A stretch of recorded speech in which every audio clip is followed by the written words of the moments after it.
Hey everybody. I just got out of the theater. Mike relatively recently got out of the theater, and we are in it for Shang-Chi. So Mike, go ahead. Okay, so this movie, Shang-Chi and the Legend of the Ten Rings, is directed by Daniel Destin Cretton and co-written by um, Daniel Destin Cretton, Dave Callahan, and Andrew Lanham, and stars Simu Liu as our titular hero, who must confront the past he thought he left behind when he's drawn into the web of the mysterious Ten Rings organization.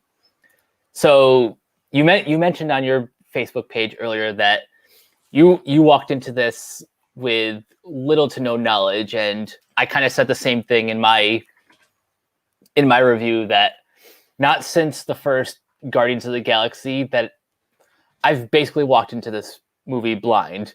Minus like a few cultural osmosis details. Mhm. You know, like um, we're not going to see Fu Manchu because of rights and stuff. Yeah, yeah, but it's like there's there's all sorts of stuff that's in here that it's like I said to myself that this is the most Lord of the Rings thing that we're starting to approach in random territory with the MCU now. It's like we've I had I I see where you're going with this. because this, like, I get it. We've had aliens, and I'm not one of those people that's just like, oh, it's just another creature. I'm like, no, this is different. This is not aliens. This is mythical creatures, and it's this is something. Before we get too into this, like the what is the first main villain of this movie, the Mandarin. I love that they took the piss out of that name in this movie. Same. And B, the Mandarin casting in Iron Man 3 proves how unbelievably hypocritical 98% of all movie fans are. That, Yes. that, and the casting of Liam Neeson as Ra's al Ghul. What do I mean by that, people watching this movie or watching this review? So, everyone and their mother, I think people should be casted as what they're casted as, whatever. But in Batman Begins, Ra's al Ghul, Ra's al Ghul is played by one of the most Irish people to ever Irish on the planet. No one says a damn word because it's Liam Neeson. Hold on. I know you're gonna make another point, but let me just fit this one in. Bane, who is like one of the most prominent Latin American characters in comics, played by Tom fucking Hardy. Played by Tom Hardy. Exactly. And again, both those cases, Tom Hardy a little bit more than others, but both of them, no one said anything. Why? Because you liked how they were played. So randomly, he's not that skin color, boom, went right over there. In Iron Man 3, when those trailers came out, Ben Kingsley, Sir Ben Kingsley, was cast as the Mandarin. Nothing got said. Nothing.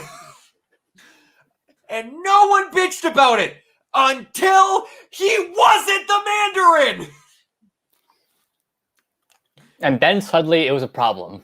Then it was a problem. Then it was, well, this is dumb. He wasn't the Mandarin, and now they're just playing with us. Like, you had one of the most unbelievably nowhere near what that casting should be as the character, but you like Ben Kingsley, so therefore it wasn't a problem.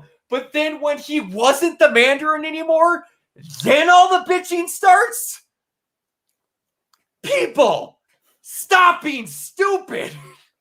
I've never got to get that rant out before in a video we've recorded, but I am so damn sick of hypocritical people that are bitching about the not right race of characters being cast. Unless they like that actor, then it's okay. I am not saying that people should be whitewashed in roles. I will never, ever defend that ever. But when this crap happens and you okay it just because you like the actor, especially in the whole Mandarin thing, oh, it's Ben Kingsley. He'll do great because he's Ben Kingsley. Until he wasn't? Stop doing that, people. Please. But anyway, this is still not an accurate Mandarin to a degree. And there's a reason why they didn't do that. Because the Mandarin as a concept is kind of sort of racist. It is kind of sort of racist. I wasn't going to get into that point. And I'm very glad he was not called the Mandarin. Because again, they take the piss out of it. What I'm getting at is the actual Mandarin and the 10 rings are basically an infinity gauntlet. Yes. Like, how they're depicted in this movie are not even close to how they're depicted in the comics. However, yeah. And we'll get into it more once we actually talk about the post-credit scenes. Mm-hmm. But to my knowledge, at least the origin of the rings is vaguely similar. Yeah, the origin is vaguely similar. This is the only thing that I looked up when Iron Man 3 came out, was who the Mandarin was and what his shtick was, because I'd never heard of him. I was very low on the Iron Man rogues gallery. But they're just, according to this, I'm looking at the Marvel Unlimited Resources page, which is what I looked at before. I had this favorite and saved, is that they were discovered by the Mandarin in China's Valley of Spirits. They're just from a planet they're the product of a dragon-like race called the, boy, am I going to pronounce this wrong, Axonkar, or the Malkuans, from the planet Muklu 4? But anyways, their power as a source for they mainly were used as interstellar craft engines, and the ring's functions cannot currently be explained by modern Earth science, which is similar. But why they didn't portray them, again, like we said in the movie, is because they're basically little miniature different versions of like an Infinity Gauntlet, but with 10 different powers. On the left hand, the Pinky is an ice blast, which can freeze anything in its path or lower object's temperature to absolute zero. The ring finger is a Mento incentivizer, magnifies the Mandarin's psychic energy, enabling him to mentally control a person, can only affect in a short range. Middle finger is an electroblast. Index finger is a flame blast. Thumb is white lightning. This is only on the left hand, by the way. They're specific about the hands. White light, which emits different types of energy from an electromagnetic spectrum frequently used to intense visible light or laser beams. Right hand. Black light creates absolute blackness, where all light is absorbed, leaving the ring access the dark force used by people such as Darkstar and the Shroud. Ring finger, disintegration beam, destroys the bond between the atoms and molecules, causing the object's cohesion to fall apart. Needs 20 minutes to recharge in between uses. Middle finger, vortex beam, causes air to swirl around in a vortex at a high speed, can levitate objects, propel the wearer, Mandarin, into a flight, and use as a weapon. Kind of use that a little bit in the movie. Index, impact beam, projects concussive force of approximately 350 pounds of TNT, can use to cause intense sonic vibrations and create magnetic waves. And the thumb is a matter rearranger, can rearrange atoms and the molecules of substance, speed up and slow down their movements, and result in various effects, cannot actually transmute elements. For those of you that watch the movie, 99.9% of that didn't happen. Which is for good reason, because that is a very overpowered person if you throw them into this universe of this dude's first movie. Agreed. And the fact at the end of the movie that Shang-Chi gets those rings.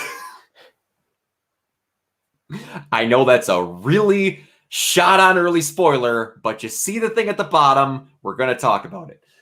But yeah, For those of you that don't really know it, but if you do, I'm glad. If you don't, go watch it. The main actor is from Kim's Convenience, which is, I believe it's a Canadian show. I think so. I believe it's Canadian, about him and his family running a convenience store and the shenanigans that which ensue. It's great. You should go watch it. Apparently, it was based on a play. That I did not know. I've only seen the show. But yeah, I've heard good things about the show. Yeah, I'm very happy you got. Just haven't gotten around to actually watching it. Yeah, I'm very happy you got this role. Which is weird in the show. He's very estranged from his parents. You're like, I got this. But yeah, let's get into the actual movie here. This didn't go how I expected it, and I don't know what I expected. We'll talk about the third act in a minute, because that's the stuff that I wasn't expecting. Yeah, that comes from not knowing what the hell we were getting into. Mm-hmm. Yeah, but on the whole, I honestly really loved it. Mm-hmm. I had some issues. We'll get into it, but yeah, we'll get into that. But for starters, I know like not everyone likes Simu Liu's Twitter presence, but like for the role that he was given in this movie, I thought he did an excellent job. Yeah, absolutely. I thought he really sold the, like he walked this really fine line between the, you know, the reluctant hero that we see in like all of these types of movies, and then just like, you know, he was just, you know, he was just very naturally charismatic just in his everyday life. Yeah, and he's a character that was raised to be ice cold, and well, after his mom passes, that is raised to be ice cold and be a killer who is then trying to equate to a life to where he's normal. So a little bit of the awkwardness that he has in the film makes sense for certain situations about how he doesn't quite joke as much as other people do. And I've heard certain people say that he's too serious all the time. I'm like, did you forget about the part where he was raised by a psychotic 1,000-year-old conqueror to be a murderer? And this is probably why they cast Awkwafina as the comic relief. Yeah, because she is doing all of the heavy lifting that that Simu Liu can't. Because not that he can't do it, he's hilarious in Kim's Convenience, but his character isn't meant to be like that. Right. Yeah. By the way, I don't know if you ever saw The Farewell, but Awkwafina is a much better actor, like a much better dramatic actor than most people let on. I have not seen her in much, gonna be honest. So I thought she was fine. If you have to choose like one movie to watch, definitely check out The Farewell. Okay, we can do that. I'm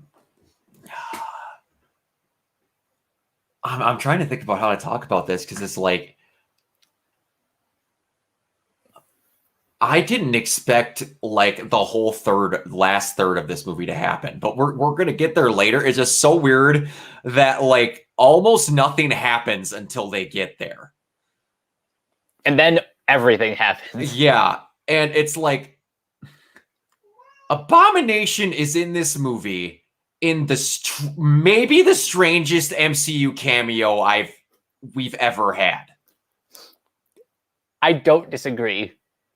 He has the weird fish ears that everyone complained he didn't have in the Incredible Hulk movie, that now everyone has to finally accept did actually happen in the MCU. Even though Edward Norton's not here anymore, everybody else except Liv Tyler is pretty much here now. Mm-hmm. You have to finally accept that was a real thing. He gets in this fight ring with Wong. They have a fight, and then Wong goes, "We'll practice more about that later," and then just walks away with them to a random cage. Are they friends? Is he training him? Did I miss something in previous MCU movies? Actually, wait, was that the raft that he was taking him to? I don't know. It looked like a random UFC fighter cage in the middle of an empty black room. It's so weird. I have so many questions about. Yeah, that cameo was so weird. It comes out of nowhere and it's gone faster than it came. That being said, I will gladly accept any reason for Wong to show up. Yeah, Wong's great, and he gets another great random 2 scenes at the end of this movie. But was that okay? Was it just me, or at the beginning of this movie, did you expect those pendants to be something else than what they were? Well, what did you expect them to be? I don't know. I expected it to be like something. I honestly thought it had to be something with them, like you had to wear them to come in contact with Fin Fang Foom.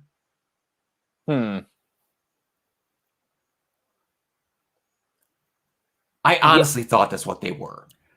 Yeah, honestly, like, honestly, I thought they were less plot specific and more just like emotionally significant. Like, that could be. You know, when we first see Shang-Chi's mother put it on his neck, I thought it was just like, you know, just a family heirloom. Mm-hmm. Like, I thought it was 2 until we heard about there was another one. Yeah, then it's like, oh wait, there's 2 of them, and the bad guys want it. Yeah, why? Yeah, exactly. Early compliments that I have to give this, and it is something that a lot of people bitch about, and I agree to an extent, because man, it gets bad in scenes where you have enhanced or superhero or superpower ability having people in these MCU fights. Oh, I know where you're going with this. Oh boy, do they like to put 68,000 cuts into their fight scenes sometimes. Especially with people like Black Widow, Bucky, not as much with Cap. They actually got a little bit better with him later on, but they like to chop up their cut scenes or their fight scenes. There was a little bit of that here, but not much. A lot of times the camera just kept following and stayed through, and they had great angles and stuff like that. I don't know if that was just like the director went, I want to do it this way, or they finally heard enough of we aren't good at choreographing fight, or the cinematography of our fight scenes isn't that great. It was a lot better. You know what's really smart about the fight choreography in this movie? Like, I don't know how many of the actors did their own stunts, but a great way to cover that is I think it was either the bus scene or the skyscraper scene, or both, where you would see the camera moving, but it was clearly divided by like either the bus or like the the rails of the building. Mm-hmm. So basically, like you can take out the the stunt performers at any point, and you know the layman audience won't know the difference. No, absolutely not.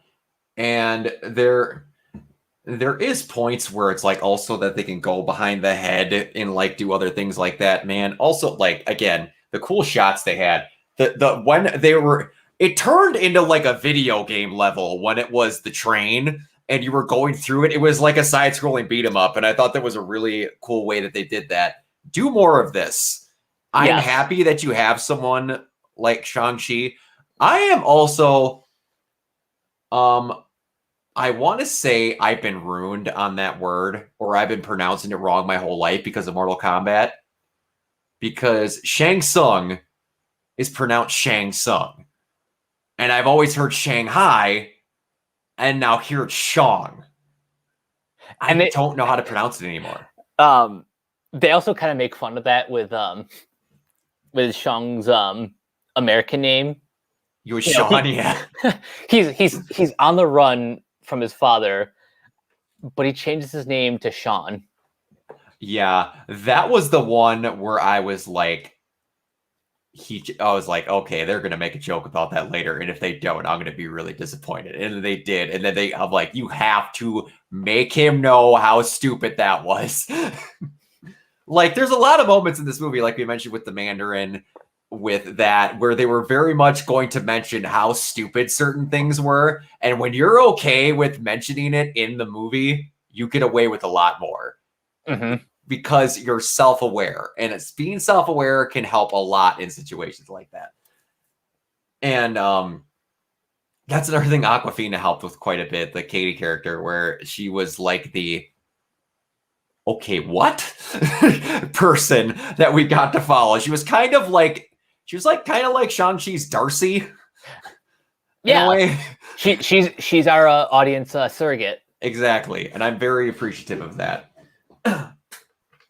But yeah, I also, unless I missed it in all the trailers, they almost never mention his sister in the trailers, or did I miss that? She's not referred to by name, but you do see shots of her in, I think it was either the first or second trailer, where like you see like you see her in her like Fight Club. Okay, got it. Yeah, and but I'll agree that like watching those trailers, I didn't know that was supposed to be his sister. I thought that was just like some random either supporting character or antagonist. Yeah, exactly. I thought the same thing. I was just like, that's just a person, but they're more uniquely dressed than everyone else. By the way, she's my favorite character. Oh, yeah, she's cool. She's up there. I like her quite a lot. So for those who don't know, the character is I'm gonna butcher this name, but Xialing. I think so, or yeah. Xialing, something like that. And she's played by a relative newcomer named Ming-Er Zhang, and she's awesome. Yeah, she was great. I liked every scene she was in. Absolutely, she was good. And she's going to be, we'll get there, she's going to be really important for what? Oh boy. Yeah, she's basically taking over the Ten Rings.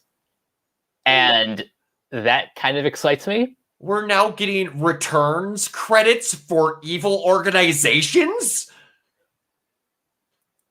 Like, okay. Although I gotta say, like this kind of like that being her post credit scene kind of reminds me of Baron Mordo at the end of Doctor Strange. That is true. That is very true. And like the fact that it's basically like, yeah, people really liked it when we had Hydra.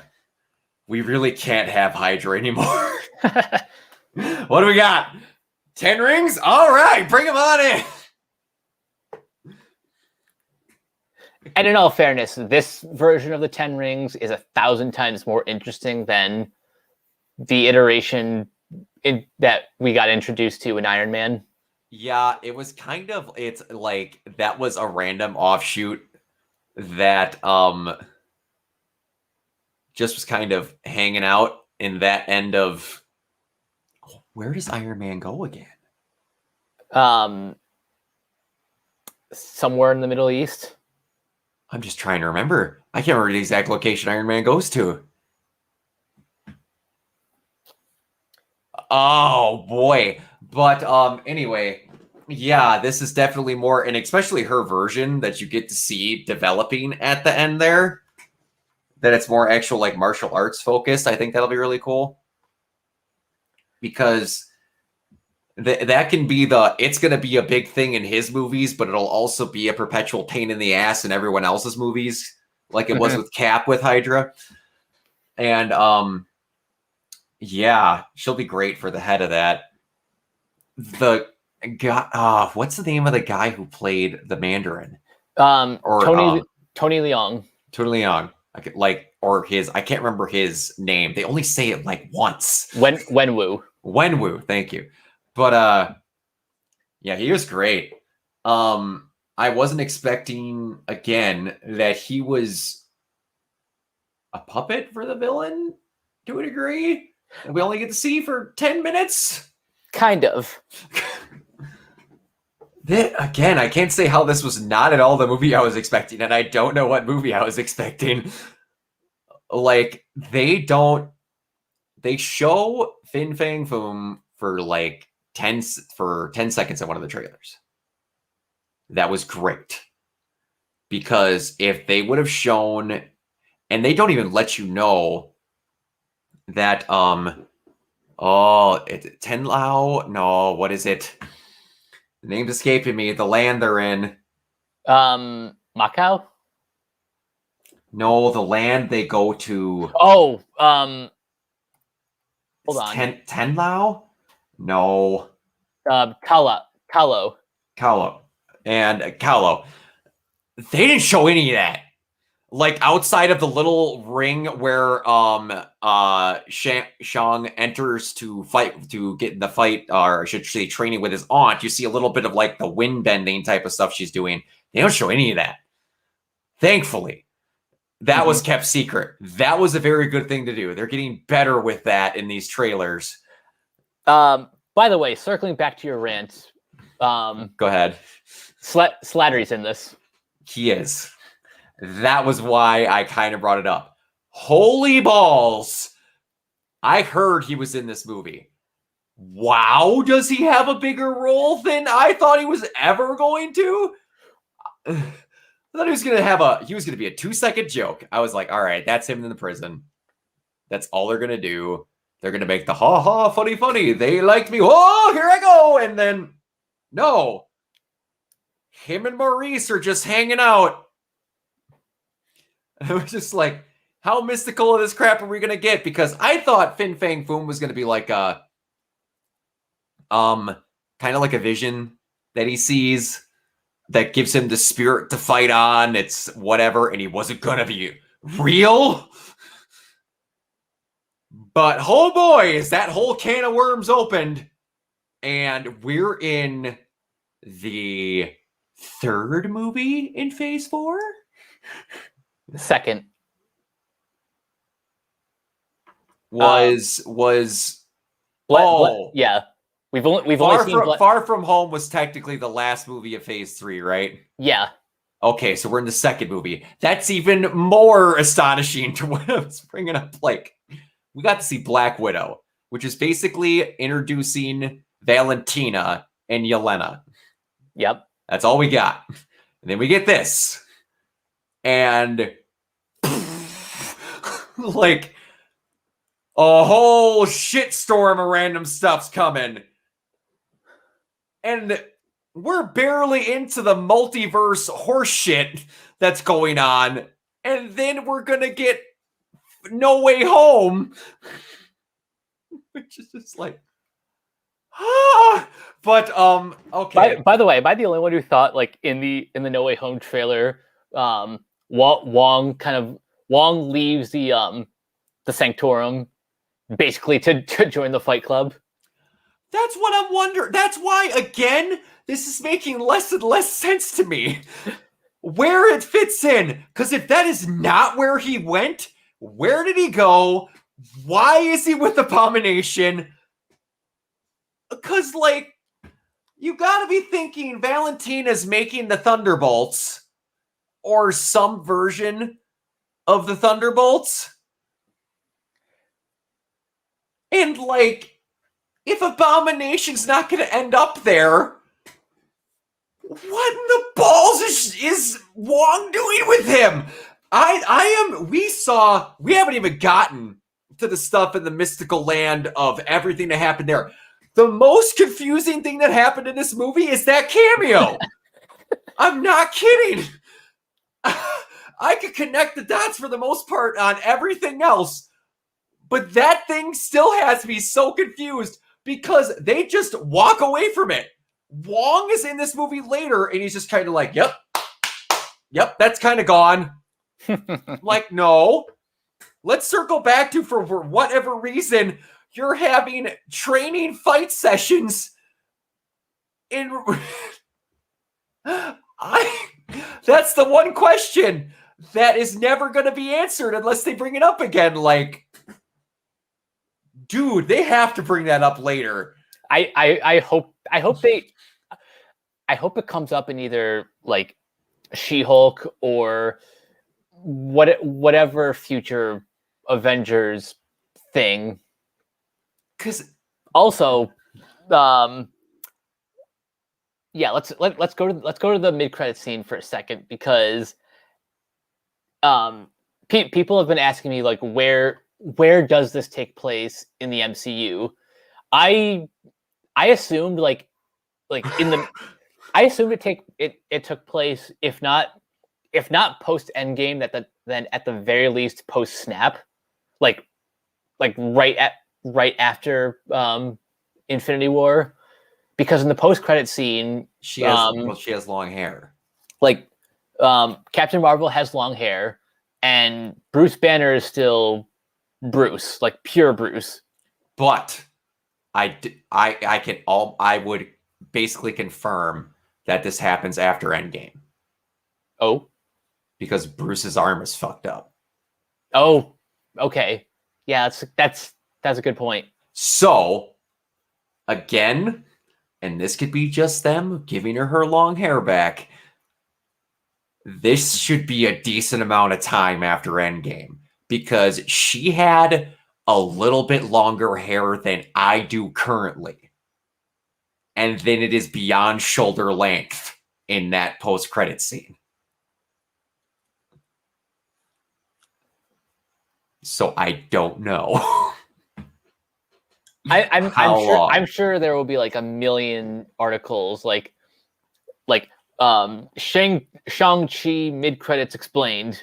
Yeah, there'll be something like that. But like, again, that's the only reason, because I'm sitting there watching. This shows how also it's weird, again, that he's back to being just Bruce. That's weird. Because they went out of their way in Endgame to be like, we've melded. We're the perfect being and we get along. And now I'm Bruce again. When I was not Bruce at the thing. But then the fact that his arm is still fucked. Because that was how I'm sitting in the theater. I'm like, holy crap, it's actually Bruce. He's like human. And then I'm like, why is he wearing a cast? It's gone. It's gone. The end credit scene ends, and I'm like, why is he... Duh, idiot! He did the snap! I'm like, he was wearing a cast at the funeral! But, yeah, we went way past the movie ending, but I would assume it has to be past Endgame. Just how far past Endgame, I don't know. But, basically, until we get to the Mystic Land, they get tricked into going there. They have the cool bus fight. And then they get the map. And then it's training. They're in the jail. And then basically it's everything that we're talking about. Because until then, you basically get backstory. Mm-hmm. Unless I'm forgetting, again, the most confusing part of the whole movie is that damn Abomination fight that better be addressed to Doctor Strange. That's all I got to say. Or it better be addressed in freaking Far From Home. Or No Way Home. No Way Sorry. Home. No Way Home. Because that's the one that makes the least sense. At least to me. I thought they were going to address that in a post-credit scene. Personally. But we get to... you learn that his dad has been doing this for over 1,000 years. That was something else. But I can't get over that Ben Kingsley is the translator for the faceless whatever that was. And this is, man, okay, we're going to get a confession from Brock here. I brought this up in the very first video that you and me ever did together, Mike. Oh, This was the after show for the mailbag that we did. I'm pretty sure it was you. it was Marcus. I think it was either Marcus or Micah. Oh, Micah was there, but I think Marcus was as well, because Marcus was the one that I think freaked out as most when I brought this up. Marcus Longoni, for anybody else that did. Do it if you see this. I have not talked to you in years, but you're awesome, and I hope you're doing well. I brought up that I actually really like, adore, and think The Love Guru is hilarious. Now, okay, because that was one of the questions. What's a movie that everybody hates that you really like? In that movie, Ben Kingsley's in it. Okay. And the name of Austin Powers' character, I believe his real name is Maurice. If I'm not thinking wrong. But they sing the gosh dang it, I'm a midnight toker. I'm some call me the gangster of love. What is that song called? It's just the Joker. The Joker. They sing that song and it's like, some people call me Maurice. And I'm like, Ben Kingsley is in this talking to a thing called Maurice. And all I can picture is them on the beach with Jessica Alba and freaking Mike Myers singing that song. So I couldn't get that out of the back of my head the entire time they're doing it because it just had to be a creature called Maurice. But anyway, yeah, so they get to the jungle, or they get into this forest, and it's some of the coolest, best done CGI I've ever seen. It's just great. And yeah, like those weird lion things and the, as they called it, weird looking horse. Just everything in there was gorgeous. I think the designs of those creatures, everything from Maurice being a like a chubby little faceless. What I honestly thought is that was the MCU's version of Gizmo. You're not too far off. And it's just like, ugh. What I can say for sure though is there's going to be either official or unofficial plushies of that thing forever. Oh, absolutely. Absolutely. They have it in the production line. They just haven't introduced it yet. Mm-hmm. And another thing, I just love how, and again, they're not doing this on purpose, but they are purposely doing it to give themselves lore to help with other things. This thing introduced the new Hydra through the 10 rings, yep. And it also introduced the new Asgard.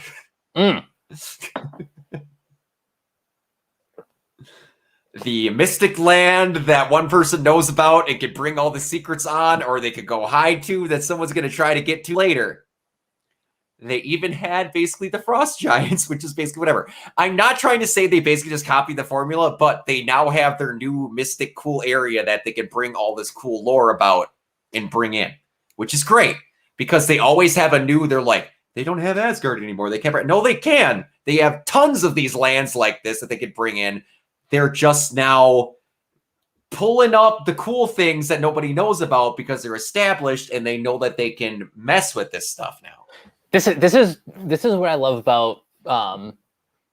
about specifically adaptations of stories from the big two.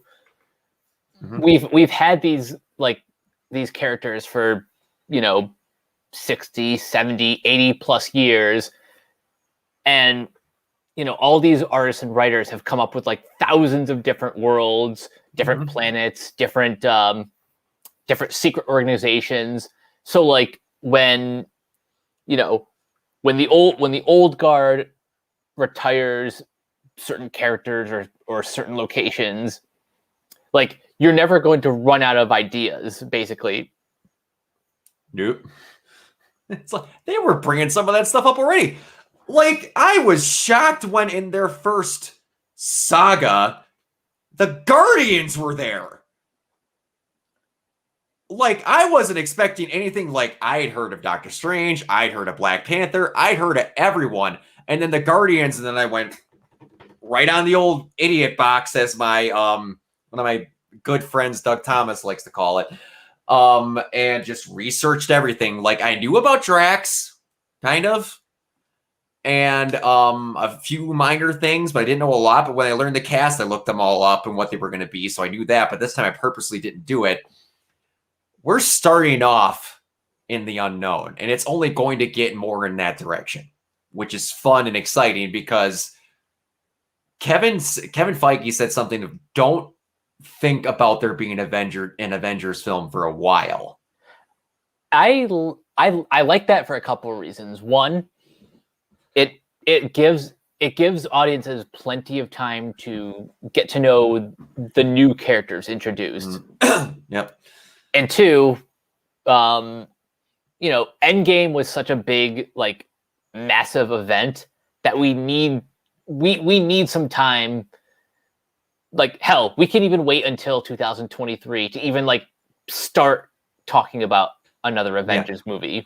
And correct me if I'm wrong, at some point there was some article that came out where they were talking about, and this was before Endgame, I think it's before Infinity War, about how they were going to start thinking of doing more mini Avengers movies that weren't Avengers movies, but they had like a couple people meet up and do a big thing. I can't cite a specific article, but I know exactly what you're talking about as far as like what they're trying to do in the future. And honestly, they already kind of started that with Thor Ragnarok, with the Spider-Man movies, essentially. Yeah, and I mean, like, and I'm thinking specifically, like, Doctor Strange is going to have, they've said Wanda's going to be in it. I would almost bet my ass that you might see Loki at some point in that thing.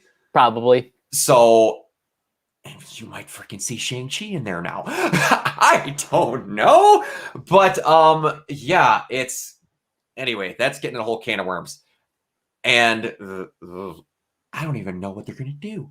You're going to, like, Secret Wars is going to be a series on Disney Plus. That I thought was going to be a whole Avengers lead up. Nope. Wait, do you mean Secret Invasion? Secret Invasion, I'm sorry. But it's just like, because Secret Wars deserves to be on the big screen. Like to be like, Secret Wars is there. We have the Skrulls. I was like, okay, we're just going to tone it down and we're going to deal with the Skrulls and stuff like that. Nope. We're also going to have the multiverse. We're not planning 10 years this time. We're doing like 20. It's like, goodness gracious. But anyway, back to the movie.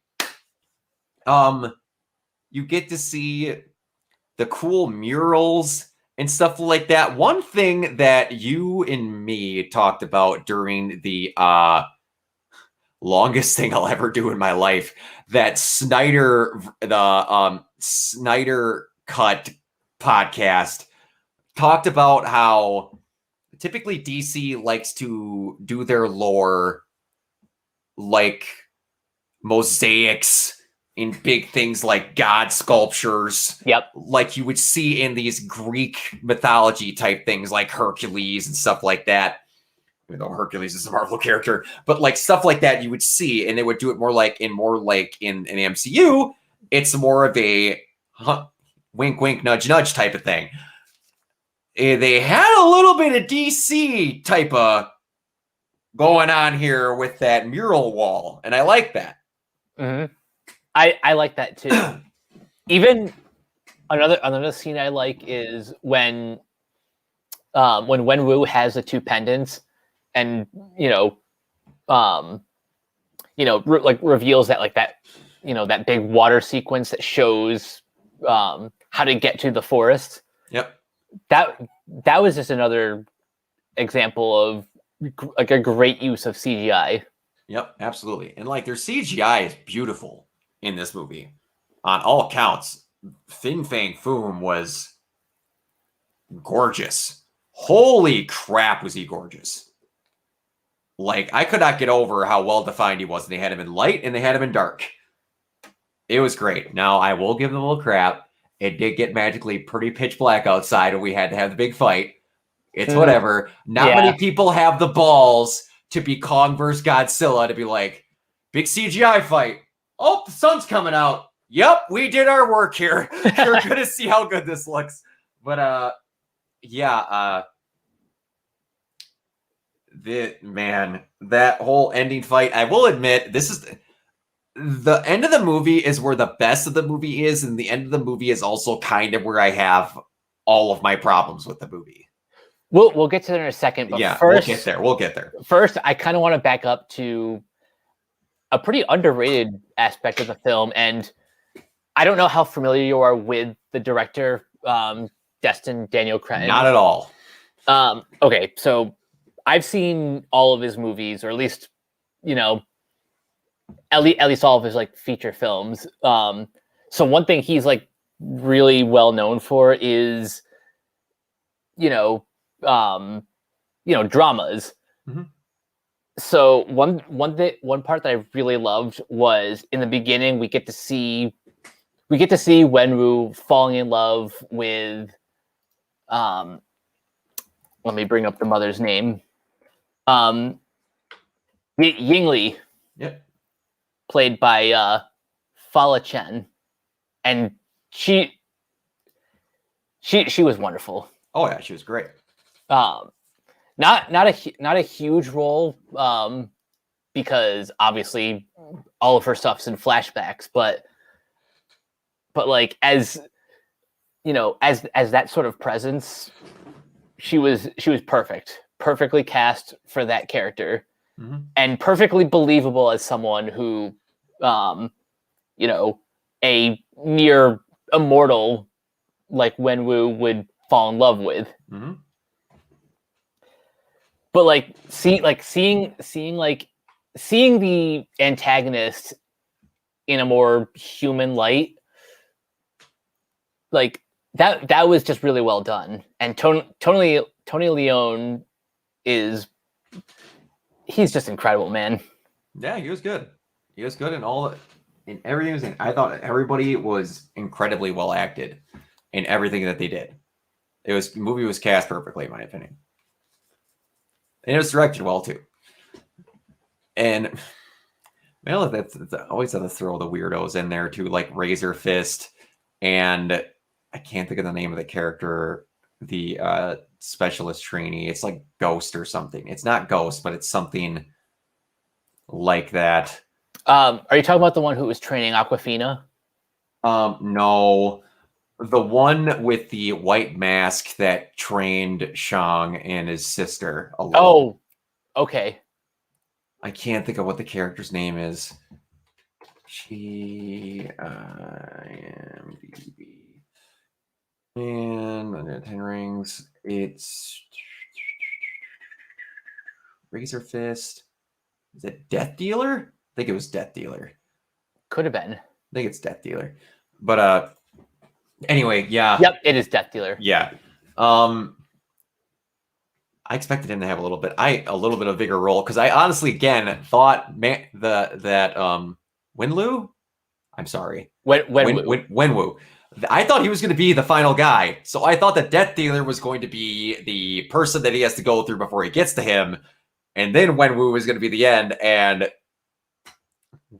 Death Dealer goes out like a bitch, but like Razor Fist makes it, and that guy doesn't. Like, by the way, do you know who plays Wenwu? You mean Death Or Dealer? I'm sorry, not yeah, Razor Fist. Sorry. Florian Montano? I'm not sure what else I would know him from. He was Ivan Drago's son in Creed 2. Oh yeah, Victor. Yep. I believe I'm thinking that right, that dude's going to be in the Borderlands movie. Oh, is he? I think he might be either body capture or something. I'm not entirely sure, but I think he is, if I'm remembering that name correctly. But yeah, the Krieg, he's like Krieg. he's Krieg. Okay. But yeah, I like the motivations they had behind Winwoo to get back to his wife because that was the one honest thing that he had in his life.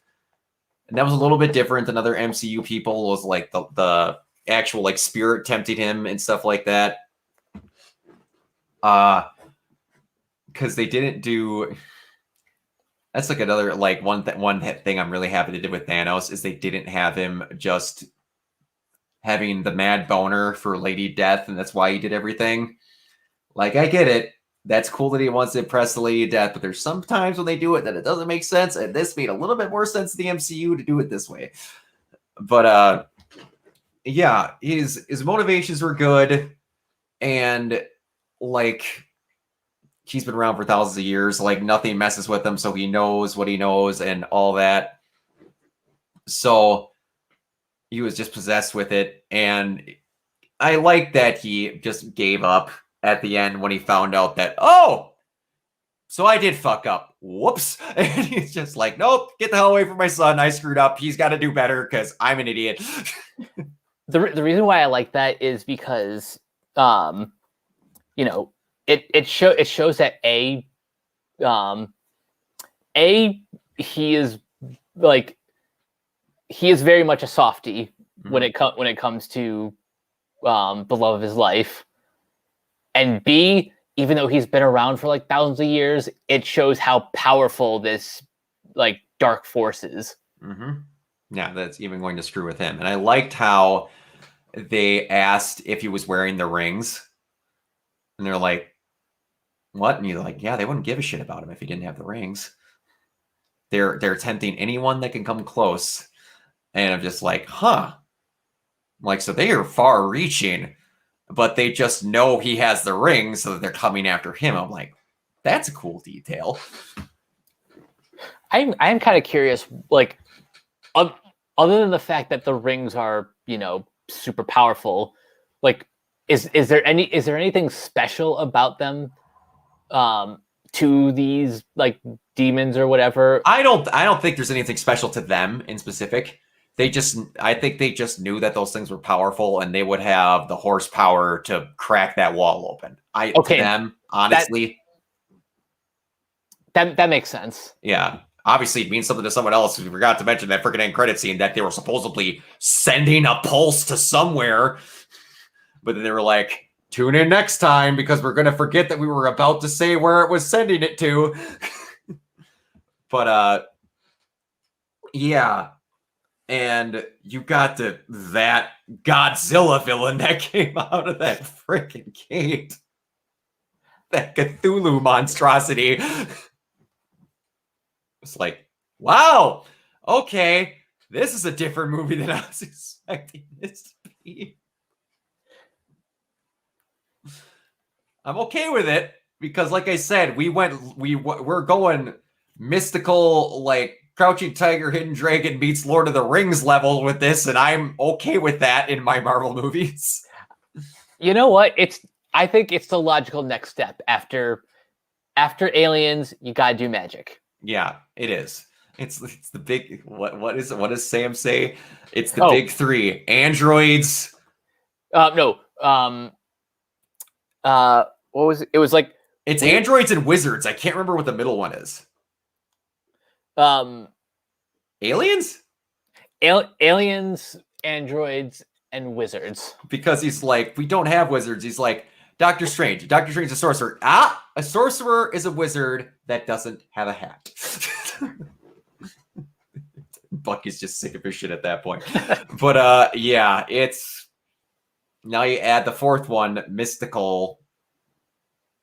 Whatever. So it's technically, but yeah, yeah, that was some spectacular. Like the CGI was well done, but like again, that was what we'll talk in. Like we're approaching an hour, so we gotta tighten it up a little bit here. But yeah, it's got good setup for everything else, and I just like that at the end that they're just talking in the bar about what they did. Like they don't think it's weird to these people.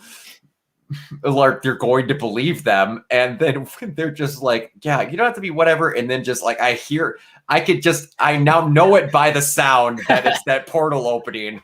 I'm just like, oh, okay, now they're gonna get it, and it's just like, one thing I adore about the MCU outside of Spider-Man, Secret Identities couldn't care less.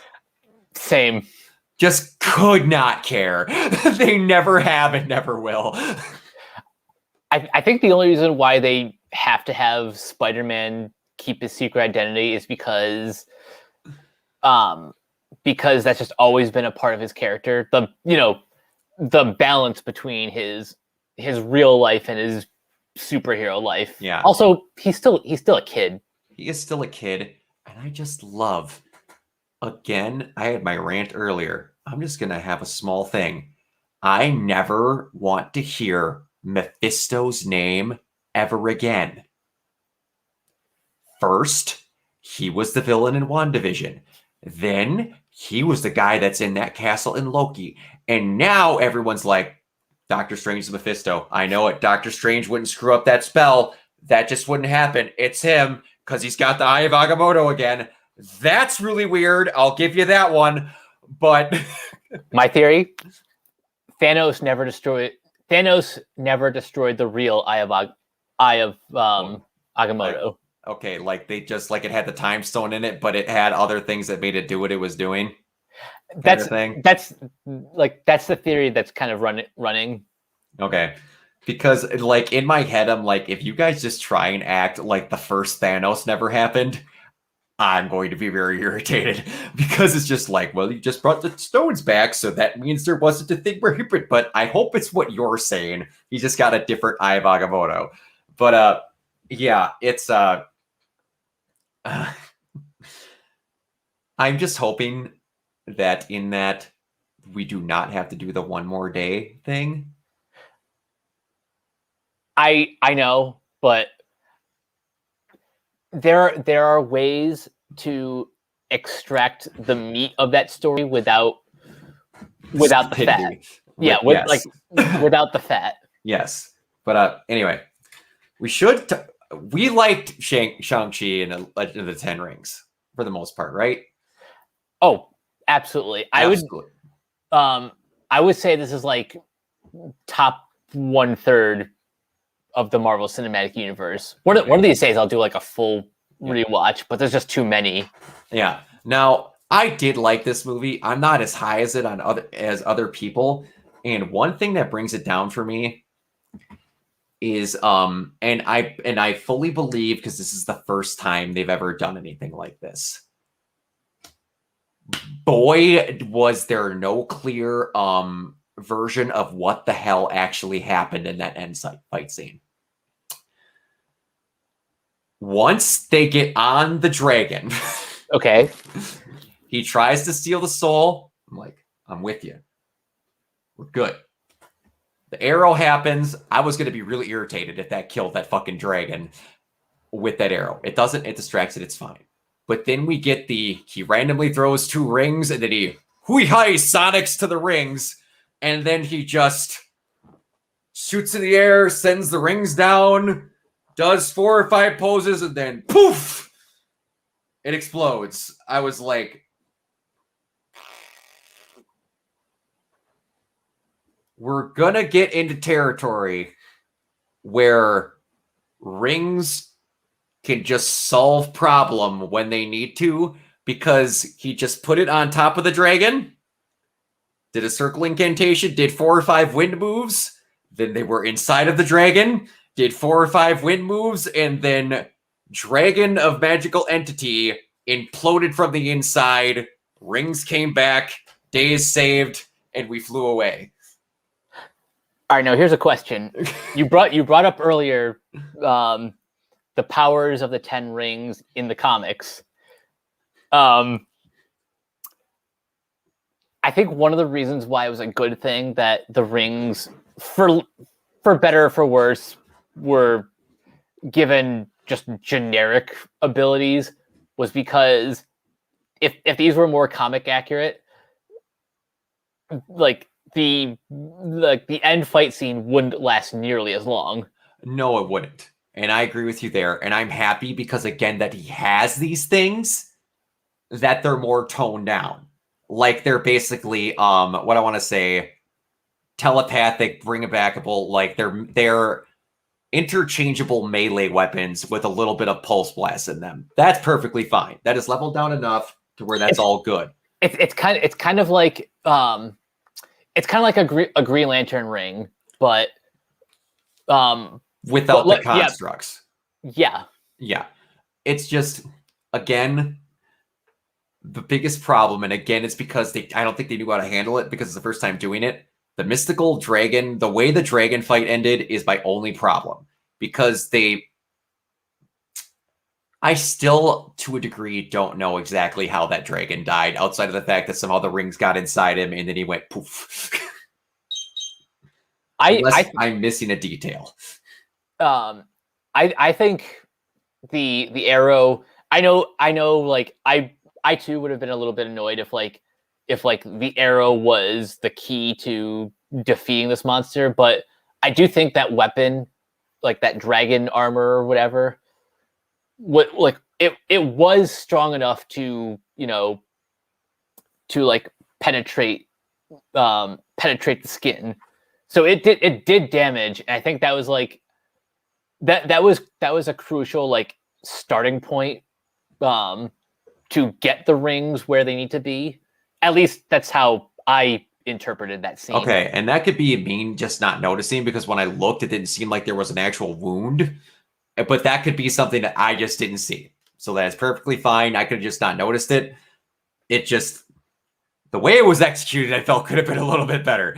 But again, this is their first time doing this level of whatever so they have more chances again. I'm perfectly fine with how it ended. Just didn't expect it to end that way, but I was perfectly fine with how it ended. So this is one of those where I had some issues with the first one, but I'm really excited for what his sequel could be because he's set up and then they could just go. It's kind of like how I felt with the first Captain Marvel, where there was some issues in the beginning, but then towards the end it got better when you kind of got everything, and now the next one could be really great. That's kind of how I felt about everyone's first film. Like I think the strongest solo film, which even has third act problems, is Black Panther, which had up until the generic CGI fight, thematically, from a thematic and just overall cinematic perspective, I think it's the strongest from start to finish. It is very strong. It's just that, and it's one thing that drags that movie down for me. And I know they're like, we have to do this. There's a point in that film where you as an audience member have to believe or be faked to believe that T'Challa died. That's the only part where it's kind of like, man, you should have just had him beat to a pulp and then someone threw in the ringer and then just went on with it, because that was the only part where it's just like, okay, counting down the 10 minutes till they find T'Challa in a gutter somewhere. Come on, where are we going to find him? It's the only part I had it, but other than that, the movie's great and it's super good. That's the only part where I had it. I was kind of like, come on. Are we really falling for this? But my point overall is that yeah, every first movie has had that it had that that dent in the armor that left room for improvement. The only two I honestly didn't feel that way for was the first Iron Man and the first Captain America movie. Those are the only two where I felt didn't have that. With Iron Man, it's the third act that I kind of just tune out because I could see that. Yeah. But Captain America, the First Avenger, I love from start to finish. Oh yeah, absolutely. Yeah, there was kind of a Wasn't there also it was a rumor going around, but didn't they like factually state or somewhere along the lines that they didn't have an actual script for Iron Man? Yeah. That makes sense. Yeah, like they were kind of just had rough storyboard ideas and they just kind of went. Hey, it works. But yeah, for a character that they, according to Kevin Feige, and whatever thing that came out recently was one of the 10 characters they pitched their studio on. Oh, and he was one of them? He was one of if you gotta I'd have to find it. Shang was one of the like 10 movies they based their pitch for the Marvel Studios on. Shang was one of them. And then it's the usual suspects after that. Shang was the one kind of out there one. But yeah, I'd have to find that article at where it's at, but yeah. One last thing before we sign off. Someone was asking on Twitter what do you want to see beyond this movie, and two pitches that I had were because Marvel now has an animated spin-off studio. I said one thing I wanted was a 13 episode anime co-production set in this world. Oh, I want them to do anime anything. Same. I bet after Star Wars Visions, Kevin Feige is going to be like, "Hey, we want to do something like that." Hey, Kevin, for the love of God, just keep hiring Trigger. Yes. And the other thing was, if they ever bring back the Marvel one shot, I want a a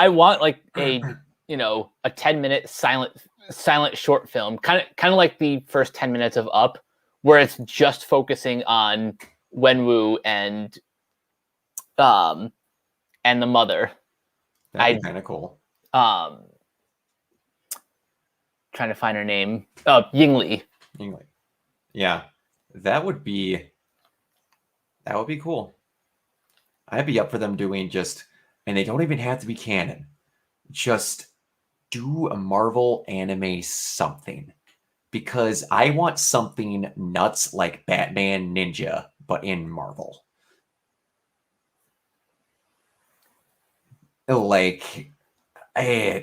You've got some stuff you could do like Moon Knight, some just off the balls characters, like you're gonna have that stuff on Disney Plus. There was a Marvel anime film from Toei a few years ago called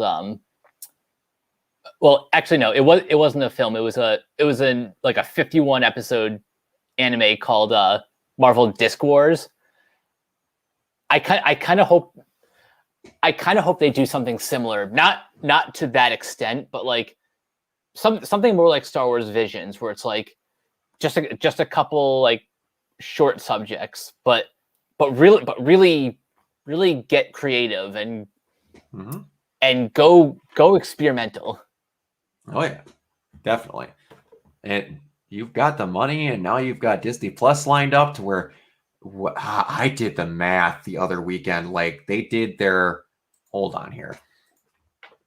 Number of Disney Plus subscribers.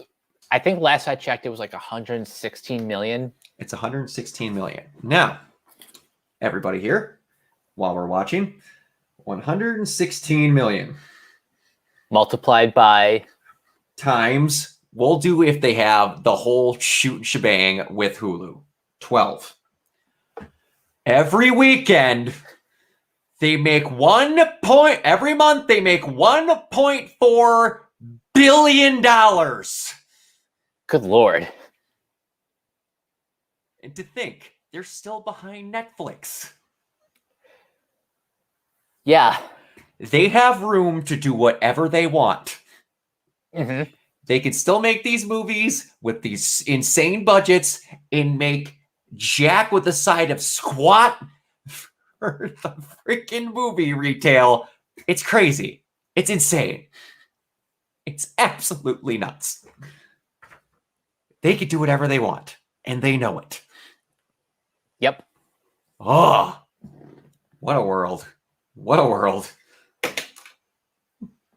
What do you want to do? Pay $9. It's okay. We'll just get 100 million people to pay $9 and we're set. How are these subscriptions so cheap? That's how. Yep. Money on returns. Anyway, yeah, go see it. You're Yes. watching this because you wanted to go see it, unless you're one of those people like my buddy Chris that hates themselves and spoils movies ahead of time because they just can't help themselves. It's great. It's good. And I'm be happy to see Shang interacting with other people because, like, we're getting to have this group of quote unquote Avengers is going to be weird. You got Spider-Man, Shang, Captain Marvel, and Doctor Strange. Yep. Like those Photon, Miss Marvel, Photon, Kate Bishop. Like, I'm just going off the main people without like the side characters. That's a pretty powerful team right there. You got Wanda. Mm-hmm. That's a pretty OP team. Yeah. I'm looking back at like before you had Clint, Natasha, Captain America, Iron Man, and Hulk. And Thor. And Thor. I mean, you had some big hitters, but you also had some people that were human and could die easily. We have the makings of a lot stronger off the basis team now, and it's kind of nuts. Yep. Oh yeah. Yeah. That's enough for one night. I have to be to work in roughly about 4.5 hours. So my old man, 30-year-old self is gonna go to bed. Mike, where can everyone find you? You guys can find me on Twitter at CaptainK42. You can check out my quick thoughts on letterboxd.com/CoachK42. You can find me in all the various Facebook groups just at my name. You can check out Renegade Pop Culture on Twitter and Facebook at Ren Pop Culture. You can check us out on Podchaser, listen to all of our podcasts on Anchor, Spotify, Apple Music, wherever you listen. And last but not least, everything can be found at renegadepopculture.com. Need an escape? So do we. Absolutely. And this one, I don't know if this is going to be a 0 hour or a Marvel after the credits because Colton is still technically fine-tuning the intro. Let's call this Marvel Hour. Marvel Hour? We'll call this one Marvel Hour. Colton is working on something spicy, and it's going to work out a little better. He needs some more tools, but Colton's working on something. Not to mention, I have another person working on another something to make this even better. So we shall see. You can find me everywhere at Organoid Zero. It's September, even though Twitch is being stupid, I still am going to stream.